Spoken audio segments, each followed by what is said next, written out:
আমরার ভিডিওটা ফাইলে লাইক শেয়ার কমেন্ট না কইরা ধাক্কা মাইরা দিবেন। আমরা লাইক শেয়ার কমেন্টের দরকার নাই, বুঝছেন?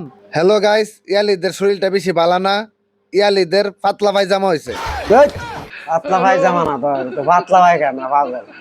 ও সরি, পাতলা পায়খানা হয়েছে তো কাগালছো বাজারে নিয়ে আসছি, বুড়ি দেখায় ডাক্তার খাওয়াইছি। ওমাই তা কি করছ তুই? কের বুড়ি দেয়া ডাক্তার খাওয়াইছ? ডাক্তার দেয়া বুড়ি খাওয়াইছ তো ভালো করে বুঝায় কত দর্শক বুঝবো নইলে। ও আচ্ছা, আমি ভুল করে আলাইছি, ডাক্তার দেখায়া বুড়ি আয় খাওয়াইছি। আয় আয়। ওহন আপনারা সবাই বেশি বেশি করে দোয়া করবেন হের শরীরটা যাতে তাড়াতাড়ি অসুস্থ হয়ে যায়। আরে তালাপ তো তুই কথা কথা হাত লাগাইছ বড়া। তোর লগে ভিডিও করার মনোযোগ হইতো না। তেজ লেগে গেছে গা? আচ্ছা, ও তাড়াতাড়ি দোয়া করে দিবেন ও যাতে সুস্থ হয়ে যায়। আয় আয়, ভালো কথা কো। আমরার ভিডিওটা ফাইলে লাইক শেয়ার কমেন্ট না কইরা ধাক্কা মাইরা দিবেন। আমরা লাইক শেয়ার কমেন্টের দরকার নাই, বুঝছেন? কি করছ না ভালো ডাক্তার? ইচ্ছা করলে বড় তুই লাইক করব না শেয়ার করব না তোর সাপোর্ট করব রে। ভালো করে বুঝাই তাহলে কো না কই তাহলে ভিডিও বাদ দে করা দরকার নাই। ভুল করে লাইছি, স্বাভাবিক বল আগা থেকে ঘুরি মতো সব বলতো। দুঃখ।